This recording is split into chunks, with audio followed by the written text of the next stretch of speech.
Hi അസ്സലാമു അലൈക്കും. നമസ്കാരം. ഡോക്ടർ ഞാനിപ്പോൾ ഉള്ളത് നമ്മുടെ ജിമ്മർ ഹോസ്പിറ്റലിൻ്റെ ഫ്രണ്ടിലോട്ടോ.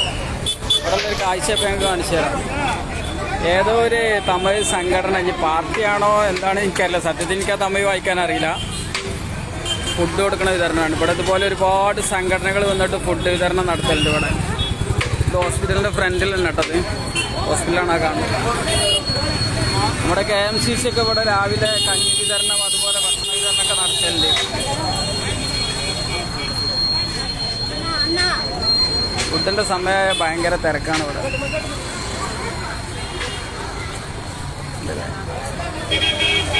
ഹോസ്പിറ്റലിൻ്റെ തൊട്ട് ഫ്രണ്ടിൽ തന്നെ.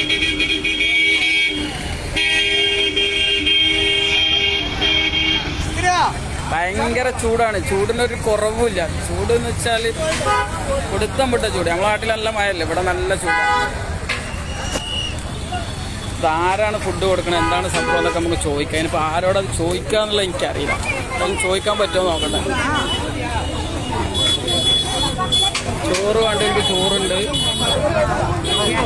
ഇതെന്താ ബിരിയാണിയില്ല? ബിരിയാണിയാണോ പായസമാണോ കഞ്ഞിയാണോ എന്നറിയില്ല. കൂട്ടാൻ വെച്ച മാതിരിണ്ടായിരുന്നു. ഇവിടെ പിന്നെ നല്ല ബിരിയാണി ഉണ്ട് കേട്ടോ.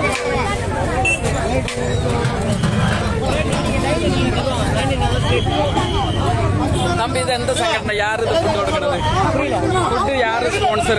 அவரோட பிறந்த நாள் இருக்கு. அதனால யாரு யாரு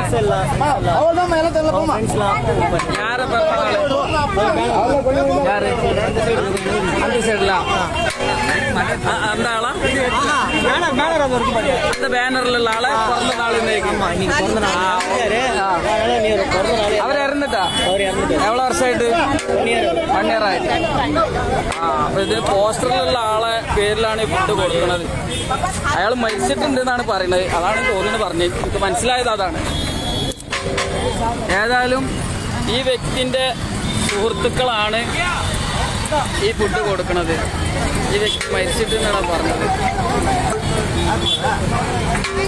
അങ്ങനെയാണെങ്കിൽ ഇങ്ങനത്തെ സുഹൃത്തുക്കൾ ഉണ്ടാകുക എന്ന് പറഞ്ഞാൽ ഏറ്റവും വലിയൊരു ഭാഗ്യമാണ് മനുഷ്യൻ്റെ. ഇതിൻ്റെ പുണ്യം അദ്ദേഹത്തിന് കിട്ടട്ടെ. എൻ്റെ ആളിപ്പോൾ ഇല്ല, ഉയരോടില്ല. ഇല്ല, ഇറന്നിട്ട് 1 വർഷമായിട്ട് പുറന്നതാണ്. എൻ്റെ ആളിപ്പോൾ ഉയരോട് എടുക്കാം. സംഭവം അതാണ്. ഇത് മരിച്ച ഇയാളെ മരിച്ച ആളെ പേരിലാണ് ഇവിടെ ഫുഡ് കൊടുക്കുന്നത്. ഫുഡ് കൊടുക്കുന്ന സ്പോൺസർമാരും മൂപ്പരെ സുഹൃത്തുക്കളാണ്. ഒരുപാട് ആൾക്കാർക്ക് ഫുഡ് കൊടുക്കുന്നുണ്ട്. ഇങ്ങനത്തെ സുഹൃത്തുക്കൾ ഉണ്ടാകുക എന്ന് പറയുന്നത് ഏറ്റവും വലിയ ഭാഗ്യം. നമ്മളൊക്കെ മരണപ്പെട്ടാലും നമ്മൾക്കൊക്കെ ഇങ്ങനത്തെ സുഹൃത്തുക്കളുണ്ട്. എത്ര രക്ഷപ്പെട്ടല്ലേ?